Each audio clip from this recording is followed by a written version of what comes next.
Hi guys, welcome back to the channel. Today we're going to be taking a look at how the interest rates over in the US affect the S&P 500 and of course Bitcoin and the wider crypto market. We're going to be taking a look at the Federal Reserve's interest rate hikes and the Federal Reserve interest rate cuts and how they impact price action. Guys, as I get into today's video, if you do find it useful and informative, smash that like button. I do appreciate that. If you're new, subscribe, and let's jump right down into it.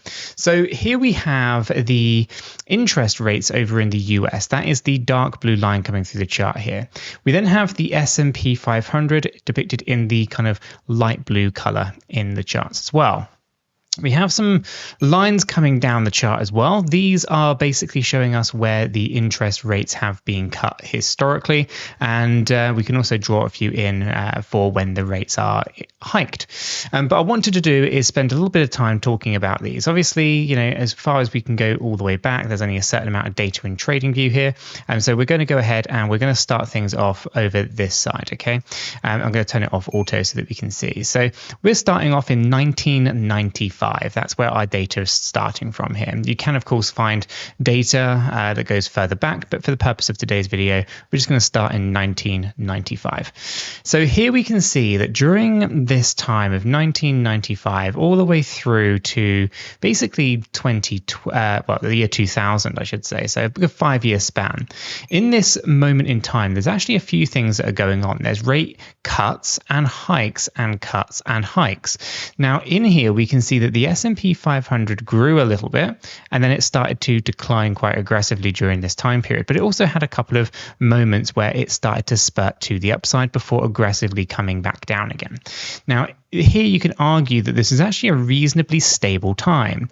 Okay, we can see that we were hovering around that kind of 5.7% on the interest rates, then dropping down to about 5.2, back up to 5.5, down to 4.7, and then up during that time period to 6.5. Okay, so you can see here that during this moment of volatility, don't get me wrong, they're on a monthly time frame, so there are moments where we've paused for a long period of time. Okay, and then those pauses is quite interesting, but for the actual kind of hikes and cuts and things, it kind of created a fair amount of volatility within the S&P 500. Okay, and it's quite an important thing to kind of note. And I will, of course, tie all this back to Bitcoin and to the crypto market as we kind of progress through the years here. But during these kind of moments, we can see that our first major kind of cut or kind of, interest rate cut happened in 2000. And we saw a decrease all the way through until we kind of got into August of 2003. So it was kind of like 3 years. Don't get me wrong, though, there were moments where there were pauses along that journey. Okay, but for the most part, we started cutting over here in the year 2000. It's actually more 2001, but you know, we'll kind of call it December 2000. But we can argue it was more likely to be January of 2001 that we actually saw the cuts. Now, the stock market in itself didn't negatively get impacted right away. We can see that in January, we actually rallied up until June. So the first kind of half of that year, we actually saw a bit of a run to the upside on the stock market, right? We can argue here that we saw a pretty significant surge. Let me grab hold of this in that stock market. It was around 33%, nothing major. But what happened afterwards was a complete and utter collapse of about 36%, taking us down lower than we were when we first started that initial surge. And you can see during this moment of volatility, this is really where we started to get into those major crashes, right? So we can get into kind of June. We can see here that we then saw another massive rate cut. Okay, this is really positive for the economy, right? Because rate cuts are positive, right? That's basically saying that you're lowering your interest rates. Your risk on assets are kind of like a go-to, right? But the market doesn't like volatility in those interest rates. The market likes more static moments when the market is not really making any moves in terms of interest rates. The market likes that. The market likes static rates, not volatile rates. This is something that we could see from 1995 through to 2000s, where the market was kind of constantly up and down with those interest rates. They were reasonably high for the time, and you could see the volatility within the S&P 500. And then, of course, we get into these major kind of corrections in those Federal Reserve interest rates. And here you can see we see time and time again several big crashes in the S&P 500 until we get into these lower ranges and a stable market. As soon as we start getting into a stable market in kind of June 2003 through to about May of 2004, we can see we saw growth in the market. Then, of course, more volatility as we have interest rate hikes. Okay, we started to see these hikes coming in, taking the interest rates above 5%. And during that time, you can see more volatility within the S&P 500. If we zoom in, you can actually start to see this a little bit clearly. Okay, so we have that initial kind of great period of time where we see growth, and then we get into that kind of volatility with the interest rate cuts coming in really from April 2004. April 2004 puts us around here, and we can start to see that there's this volatility, up, then crash, crash, crash. And then we start to get into stability again as we start to kind of crack on through. We start to see a little bit of growth and then a major crash again. Okay, so what's the main takeaway here during this time period between 2000 and 2007? Well, interest rates were climbing all the way up until May of 2006. Once we kind of get to that point, we start to actually get into some more interesting moments of volatility. Again, we see on the way to the upside here in these final rate hikes, we saw the final crash. Once the market stabilized in terms of interest rates, we actually start to see, a bump to the upside and another crash. That crash is basically just coming in before we get into the main actual Federal Reserve pivot. Then, of course, we see the pivot, which doesn't have an immediate reaction to the S&P 500. There's a bump and then there's a crash. And you can see that this crash here brings you back down lower than you were in July of 2006 in terms of the S&P 500. This was then met by another surge and then an absolute crash, taking the price of the S&P 500 back down to where it was in 2005. Now, if we come back into our charts here, you can see that during this moment of volatility, as we start to see all of these crashes, it's happening as we are lowering our interest rates into, of course, that 2008 crash. The 2008 crash, obviously, you can explain this move in the stock market through fundamentals and everything that was going on back in 2008, but also in those interest rates coming to the downside. Then we have this complete flat moment, okay, from 2008 all the way to 2015, interest rates remain static, and the market has absolutely loved that. Don't get me wrong, there's moments of volatility, lots of reasons and rationale behind those things going on as well, but we can see that during these moments we actually have great growth on a long-term trajectory, right? So we can see great growth in that S&P 500. Don't get me wrong, there's moments on the hikes as well here, and those hikes are really starting to kind of kick in November of 2015. Okay, as we can see, we're crashing into those hikes, okay, and then we're starting to rally on up out of them. Okay, so as we're hiking the interest rates, market is bubbling up. We're basically seeing some growth, but it's not straight lines. We're seeing some volatility in there as well.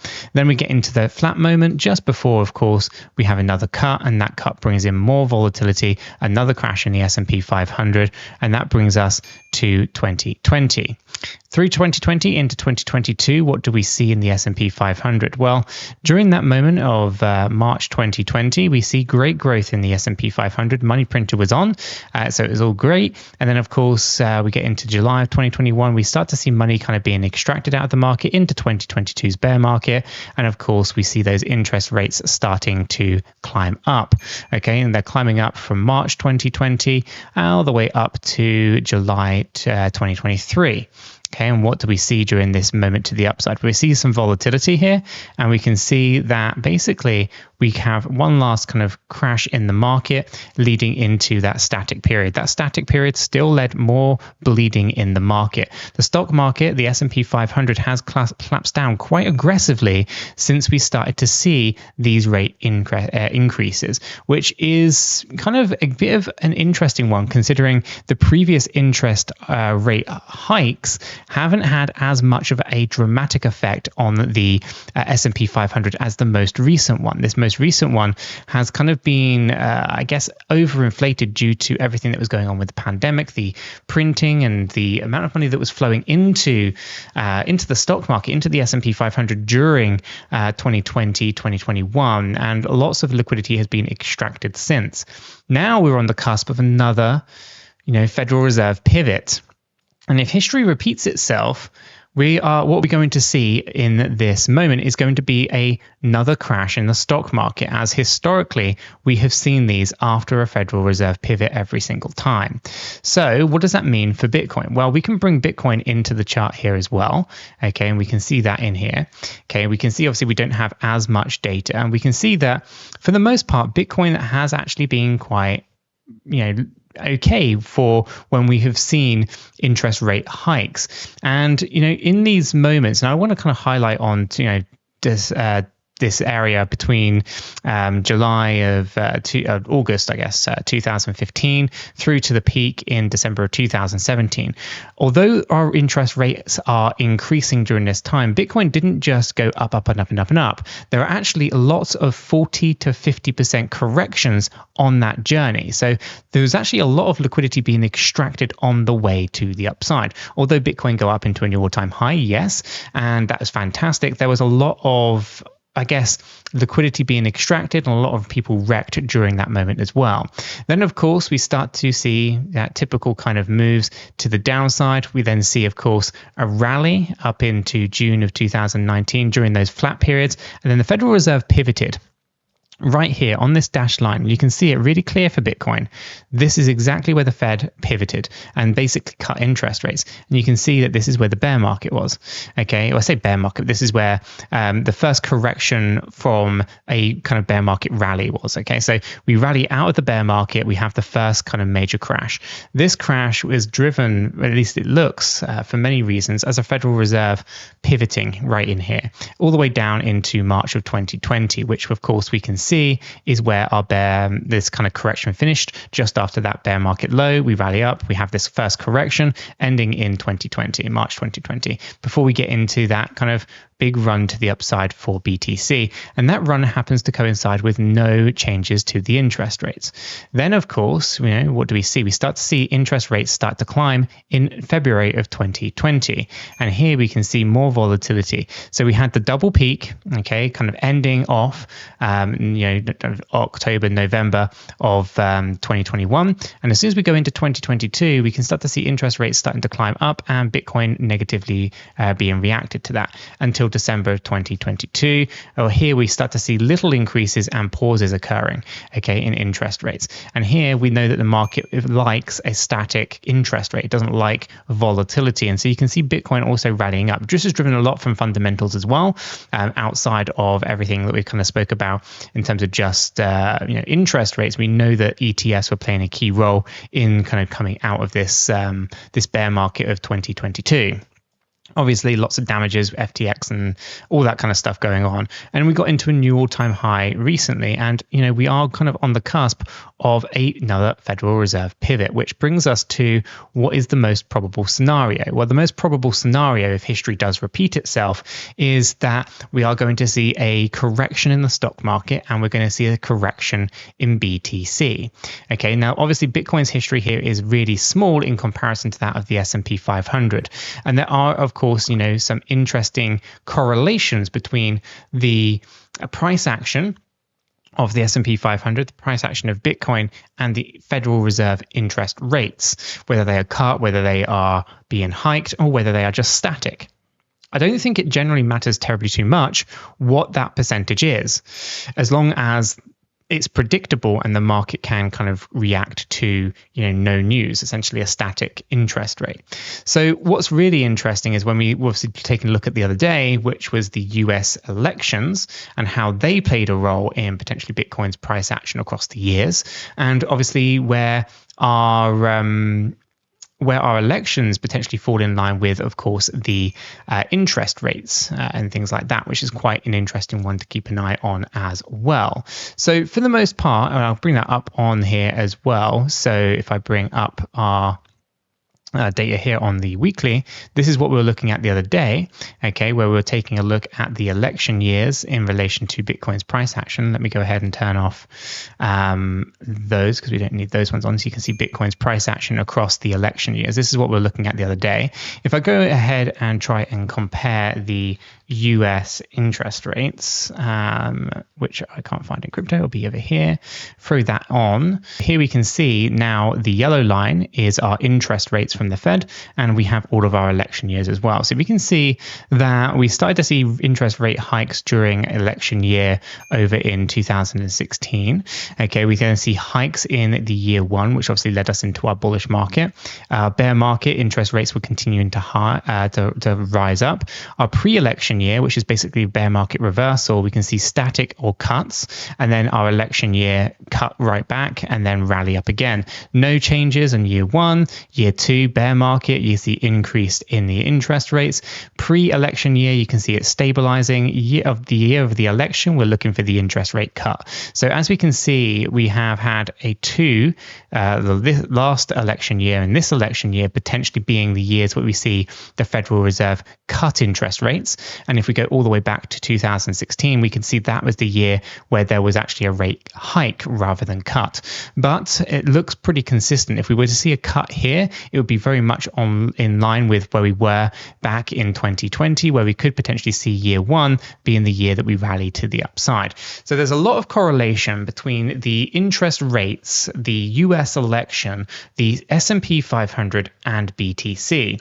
So there's a lot of conclusion that we can draw from this. Obviously, it's a bit of speculation. Nothing is guaranteed in this space.